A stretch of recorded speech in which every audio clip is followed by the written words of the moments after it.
오늘은 겸손한 자가 누리는 행복에 대해서 말씀을 전하려고 합니다. 먼저 말씀을 보기 전에 우리 한번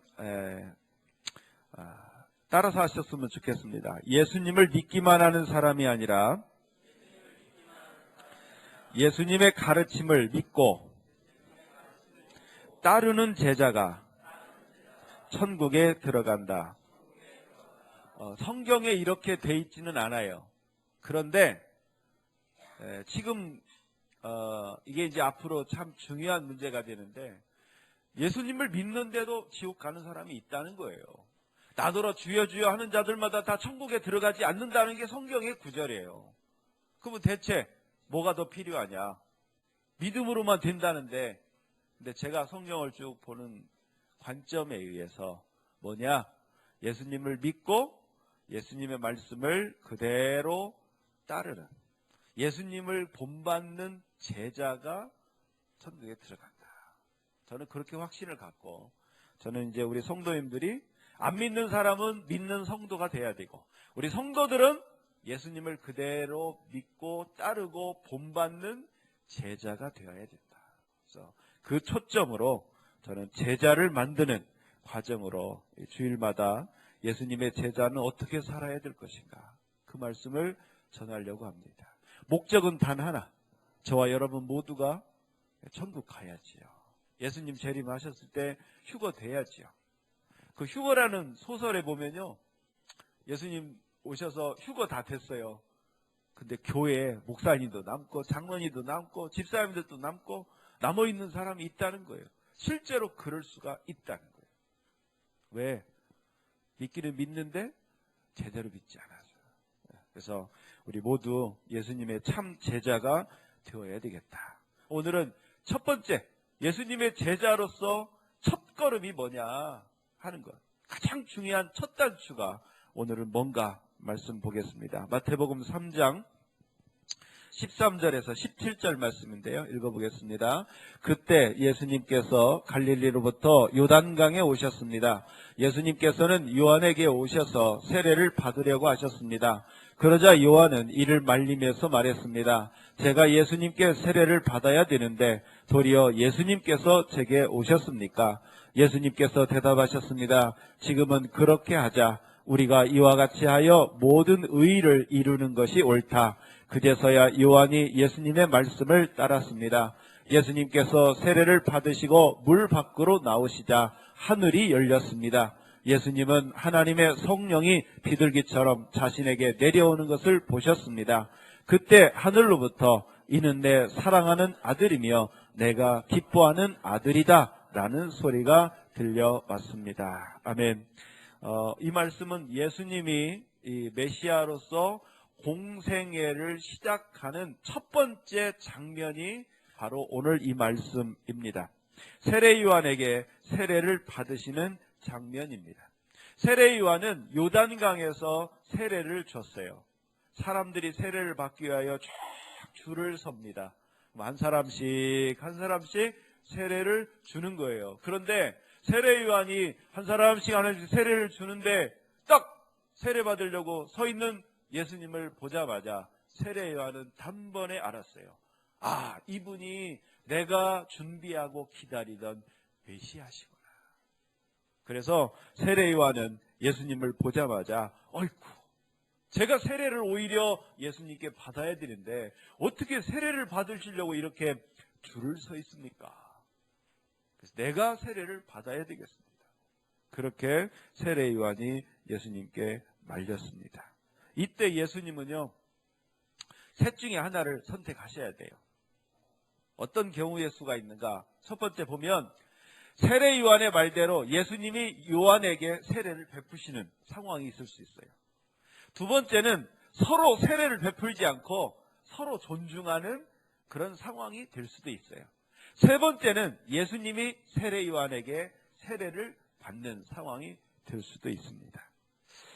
여러분이 하나님의 외아들이신 거룩하신 예수님이시라면 이 셋 중에 어떤 선택을 하시겠습니까? 사실 어떤 선택이 예수님에게 가장 멋지고 가장 좋은 선택이겠습니까? 1번 아니면 2번이지요. 한번 생각해 보세요.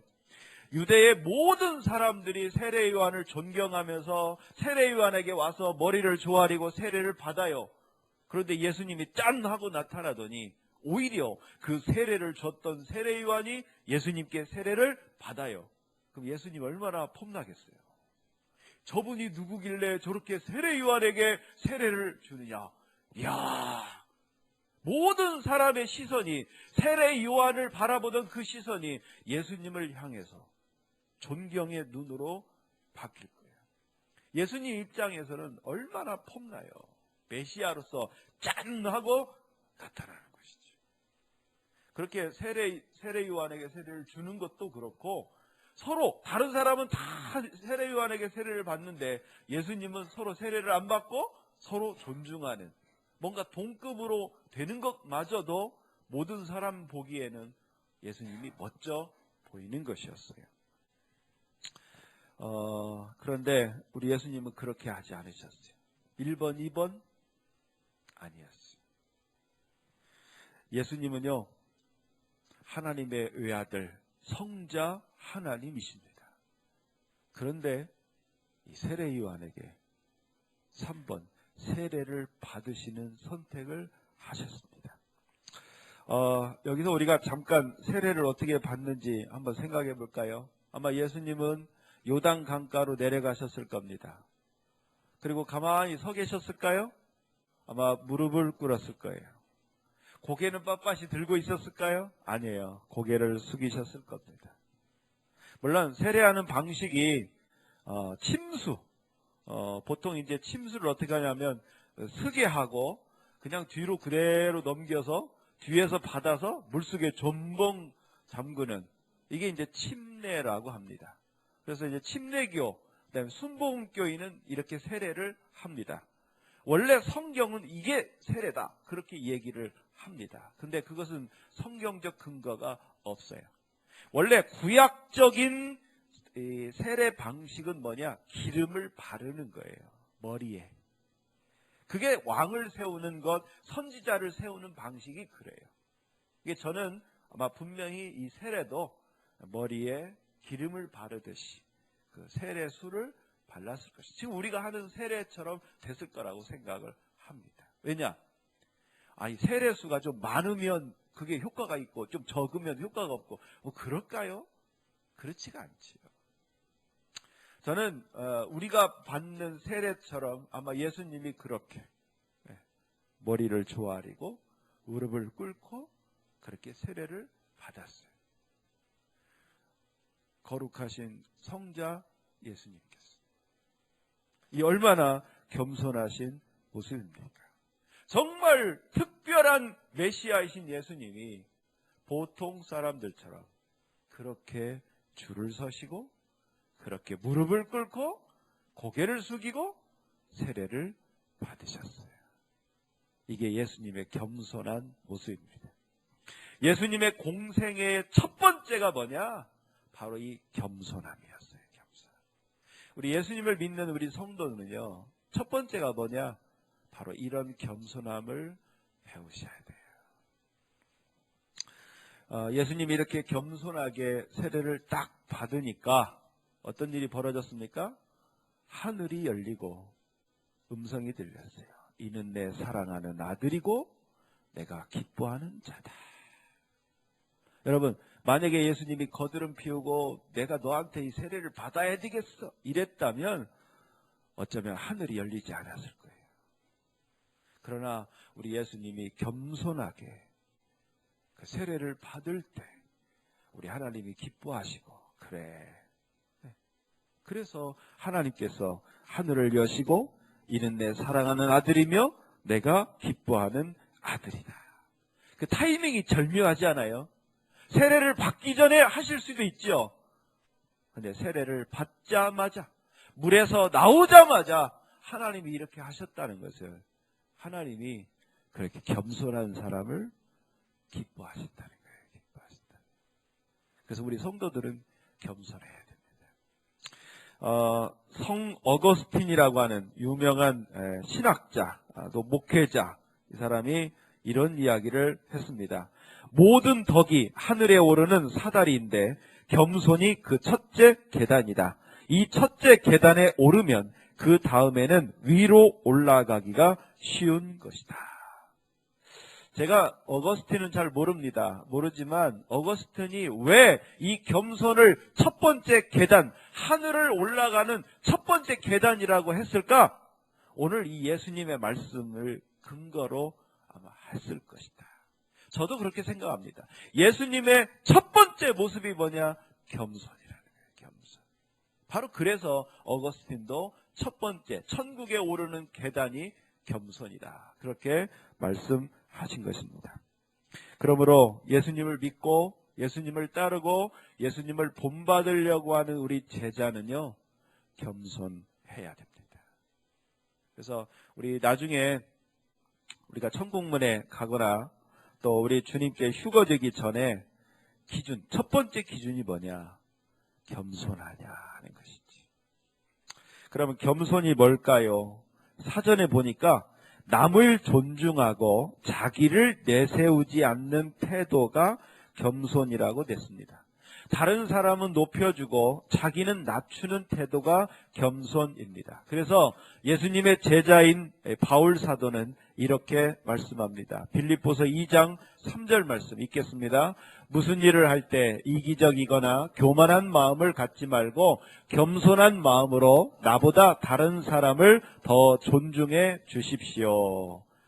예수님이 그러신 것처럼 예수님의 제자는 자기보다 남을 더 높여주고 존중해주는 겸손한 사람이 되어야 된다는 것이죠. 여러분, 아까 예수님이 세례 요한을 어떻게 했어요? 깔보셨나요? 높여줬지요. 그 앞에 무릎을 꿇고 고개를 숙이고 다른 사람 똑같이 세례를 받음으로 세례 요한을 높여줬어요. 우리 성도들은 그렇게 살아야 됩니다. 교회에서도 그렇고 직장에서도 그렇고 가정에서도 그렇습니다. 가정에서도.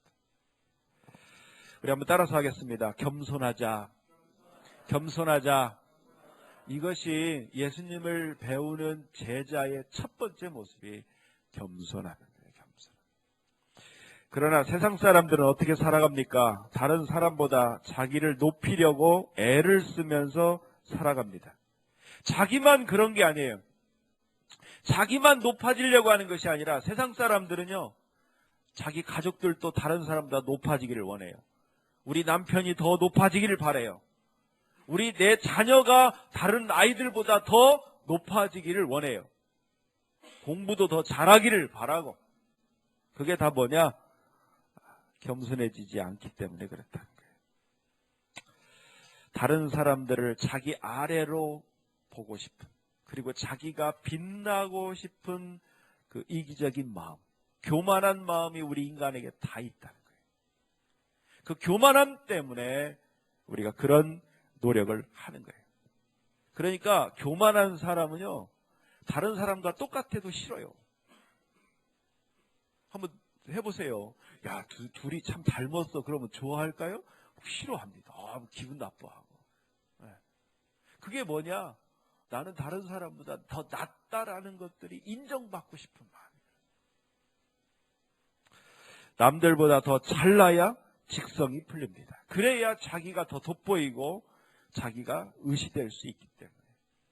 이 세상 사람들은 다 비교하고 더 낫다는 소리, 더 낫다는 상황이 되기를 그래서 원하는 것입니다. 그런데 그것이 그렇게 뜻대로 됩니까? 안 됩니까? 안 돼요. 이 세상에 잘난 사람 얼마나 많은지 몰라요. 이 세상에 숨은 고수들이 얼마나 많은지 몰라요. 자기 남편이나 자식보다 잘난 사람 더 많아요.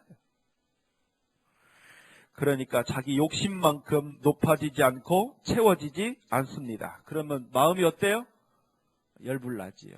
열불나지요. 마음이 시끄러워요. 실망하고 좌절하고 분노하고 속상합니다. 그래서 교만한 사람은요, 불행할 수밖에 없어요. 왜? 자기가 원하는, 자기가 높아지려고 하는 그 마음이 채워지지 않기 때문에. 그래서 불행한 거예요. 그럼 반대로 겸손한 사람의 마음은 어떨까요? 우리 예수님이 뭐라고 말씀하셨는지 한번 볼까요? 마태복음 11장 29절 말씀인데 읽겠습니다. 나는 마음이 온유하고 겸손하니 나의 멍에를 메고 내게 배워라. 그러면 너희 영혼이 쉼을 얻을 것이다. 이 말씀의 핵심은 나는 겸손하다. 너희도 배워라. 그러면 너희의 영혼이 쉼을 얻을 것이다. 여기 영혼이라는 단어는 마음이라는 단어하고도 같이 쓰여져요. 겸손을 배워라. 그러면 너희의 마음이 쉼을 편안할 것이다. 그렇게 주님은 말씀합니다. 우리는 이 말씀을 통해서 두 가지의 가르침을 얻을 수가 있습니다. 첫 번째 깨달음은요, 겸손은 다른 사람을 위해서가 아니라 바로 자신을 위해서라는 사실입니다. 여기 겸손하면 누구의 영혼이 쉼을 얻습니까? 다른 사람이 아니라 내 영혼이에요. 물론 우리가 겸손하면 다른 사람이 우리를 좋아해요. 다른 사람도 좋습니다. 근데 더 좋은 건 누구냐? 바로 나라는 거예요. 나라. 내가 겸손하면 일단 내가 좋은 거예요. 내가. 그래서 주님은 겸손하라고 말씀합니다. 똑같습니다. 우리 부모들이요, 자녀들이 학교 갈 때 너 가면 선생님 말씀 잘 들어? 그러죠? 왜? 선생님을 위해서 그런가요? 물론 우리 자녀가 선생님 말씀 잘 들으면 선생님이 좋아요. 그런데 선생님 좋으라고 하는 소리가 아니에요. 정작 우리 자녀를 위해서 선생님 말씀 잘 들어 하는 것이지. 예수님께서 우리에게 겸손하라고 말씀하시는 것은 다른 사람을 위해서가 아니에요. 우리를 위해서라는 거예요. 그래서 우리는 겸손해야 하는 것입니다. 두 번째 깨달음은 뭐냐? 겸손하면 내 영혼이 쉼을 얻는다는 것입니다. 세상 사람들은 어떻습니까? 자기보다 다른 사람이 더 높아지고 다른 사람보다 자기가 낮아지면 어때요? 기분 안 좋아요. 막 속에서 자존심이 상하고 열불나지요. 그래서 세상 사람들은 남들보다 더 가지고 더 높아지고 내가 더 인정받으려고 합니다. 그런데 그것이 뜻대로 잘 안 돼요. 그러다 보니까 더 불행하고 더 화나고 더 좌절하고 더 속이 상하게 됩니다. 자기랑 가까운 사람일수록 높게 봐요. 남들보다 내 남편이 더 높게 보여요. 그런데 뜻대로 그게 잘 안 돼요. 그럼 어떻습니까? 남편에게 화를 내지요. 실망하지요.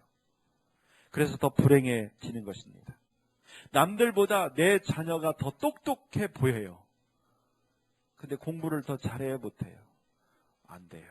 그러니까 이제 학교만 갔다 오면 속에서 열불이 나요. 내가 잘합니다. 경험해봐서. 네. 그러니까 막 갔다 오면 공부해라고 소리를 지를 수밖에 없는 것이지. 근데 이게 다 왜 그러느냐? 내 안에 겸손함이 없어서 그렇다. 나는 이 정도 돼야 된다. 내 남편도 이 정도 돼야 된다. 내 자녀 이 정도는 돼야 된다. 이게 채워지지 않으니까 내 마음이 시끄러운 거예요. 그런데 예수님은 지금 거꾸로 말씀하고 있습니다. 겸손하면 내 영혼이 쉼을 얻을 것이다. 반대로 한번 생각해 볼까요? 지금 내 영혼에 쉼이 없다는 것은 그럼 어떻다는 것입니까? 겸손하지 않다는 거예요. 교만하다는 거예요. 자기가 겸손하지 않기 때문에 자기 마음이 시끄러운 거예요. 불행한 거예요. 여러분, 남편이 그렇고 자기 자녀가 공부를 못해서 내가 불행한 게 아닙니다. 바로 자기 자신의 마음이 겸손하지 않기 때문에 자기 마음이 시끄럽고 쉼을 누리지 못한다는 것입니다. 자, 한번 생각해 볼까요? 자, 남편에 대해서 겸손한 마음을 갖고 있다. 그럼 어떨까요? 남편이 지위가 높지 않고 또 월급을 많이 받지 않아도 참 건강하고 우리 가족들을 잘 해주는 그것만으로도 참 감사하다. 고맙다. 그렇게 할 수 있어요. 우리 자녀들에 대해서 우리가 겸손한 마음을 가지면 어떨까요? 좀 공부는 못해도 참 그래 건강하기만 해라. 그럼 얼마나 마음이 편안하고 좋습니까? 네. 마음이 겸손하면요, 첫째, 자기 마음이 쉼을 누려요. 평안해져요. 두 번째, 그 주변 사람, 가장 먼저 가족들이 그 사람 때문에 편안합니다. 여러분, 교만한 사람이 한 사람 끼면요, 그 공동체는 참 힘들어요. 그 사람 비유 맞춰야 되고, 그 사람의 기대치에 맞춰야 되고, 힘들어요. 그런데 겸손하잖아요. 편안합니다. 그 사람이 좋아요.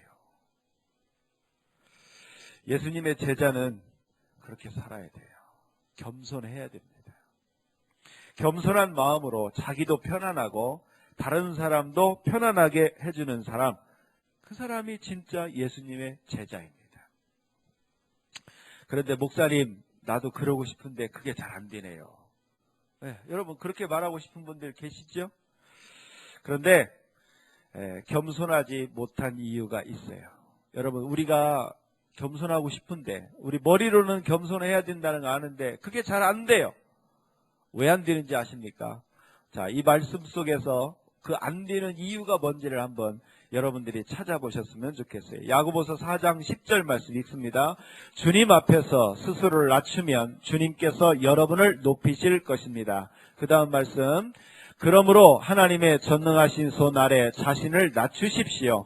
그러면 하나님께서는 때가 이를 때에 여러분을 높이실 것입니다. 아멘. 아멘입니까? 네. 여기 주님 앞에서 스스로를 낮추면 손 아래 자신을 낮춘다. 이게 겸손한 거예요. 겸손할 수 있다는 거예요. 그런데 겸손하기 위해서 반드시 우리에게 필요한 것이 있어요. 그것이 뭐냐? 내가 나를 높이지 않아도 전능하신 하나님이 때가 되면 나를 높여주실 것이다. 이 믿음이 있어야 가능하다는 거예요. 겸손하지 않은 사람의 특징은 뭐냐? 바로 이 믿음이 없어요. 믿음이. 하나님을 믿지 않는 이 세상 사람들은요, 누구도 자기를 높여주지 않아요. 왜? 이 세상 사람들은 다 이기적이에요. 다 자기만 높아지려고 하지 누구를 높여주지 않아요. 그러니까 내가 높아지려면 어떻게 해야 돼요? 내가 나를 높여야 돼요. 좀 교만도 하고 자랑도 하고 좀 드러내고 해야 돼요. 그렇게 안 그러면 이 세상 누가 알아주지도 않아요. 그런데 전능하신 우리 하나님을 믿는 우리 성도들, 특히 예수님을 믿고 따르는 우리 제자들은 어떻게 살아야 됩니까? 하나님이 다 보고 계셔요. 하나님이 나를 사랑하셔요. 하나님이 나를 인도하셔요. 때가 되면, 내가 준비되면 하나님은 나를 들어서 존귀케 하셔요. 그 믿음이 있기 때문에 겸손할 수 있는 거예요. 반대로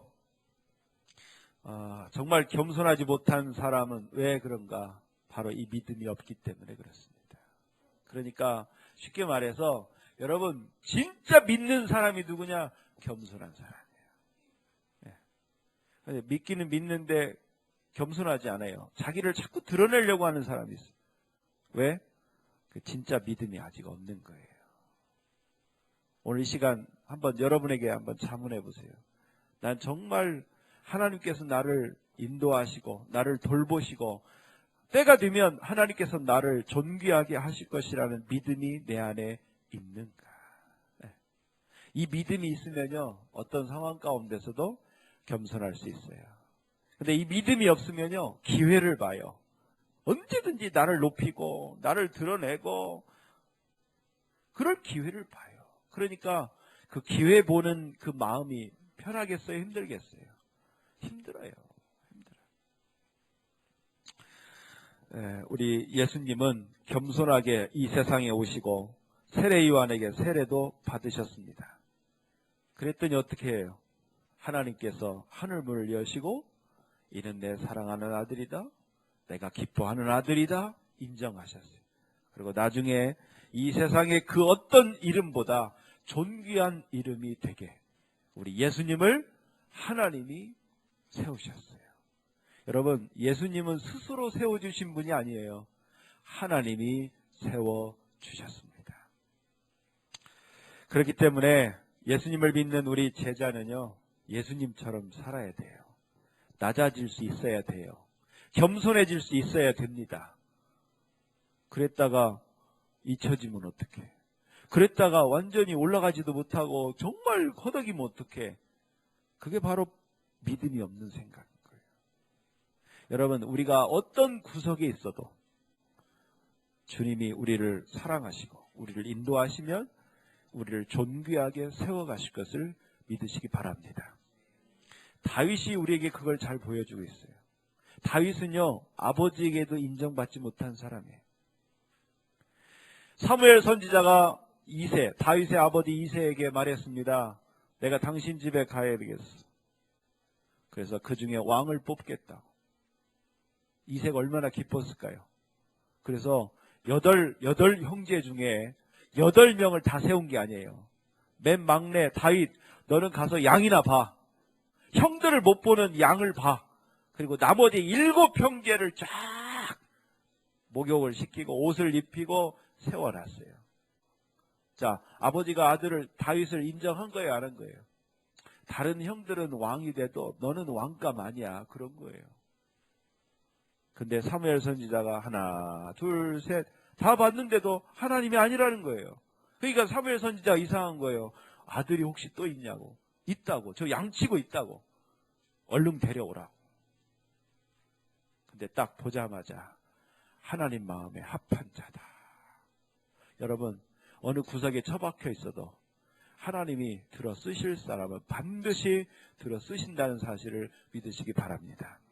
내가 나를 드러내지 않아도요, 내가 정말 겸손하게 하나님만 믿고 신뢰하고 잘 준비만 된다면 하나님께서 나를 존귀하게 높여 주시는 것입니다.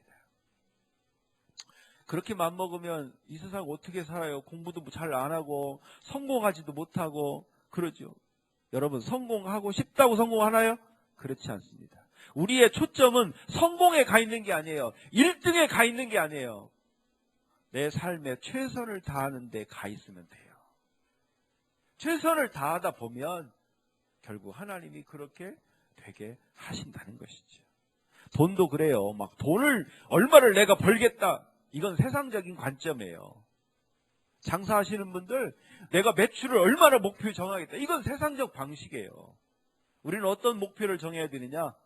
나에게 온 손님 한 사람이라도 내가 잘 해줘서 그 사람을 행복하게 해줘야 되겠다.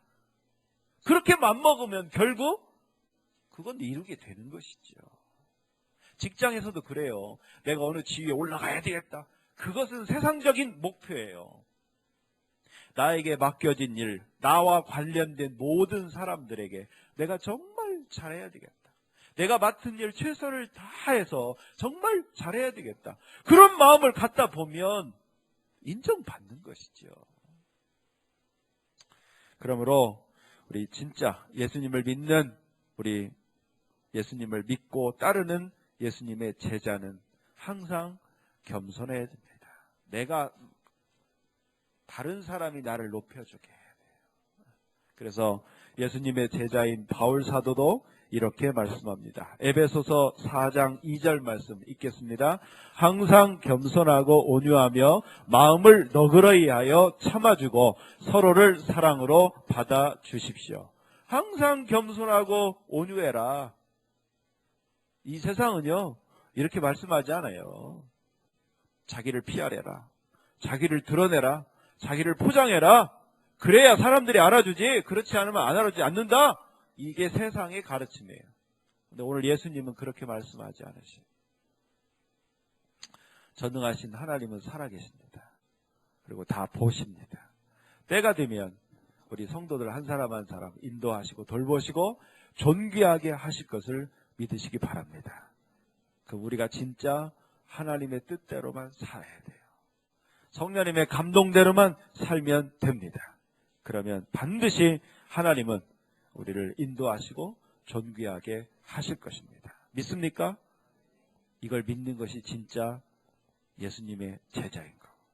이걸 믿는 사람이 진짜 겸손할 수 있고 그 겸손한 사람이 진짜 주님 나라에 갈 수가 있는 거예요. 저와 여러분 모두 정말 겸손하게 하나님께 모든 것 맡겨드리고 여러분 주어진 모든 것 하나님이 주신 거라고 생각하고 최선을 다하십시오. 그러면 반드시 하나님은 여러분들을 축복하실 것입니다.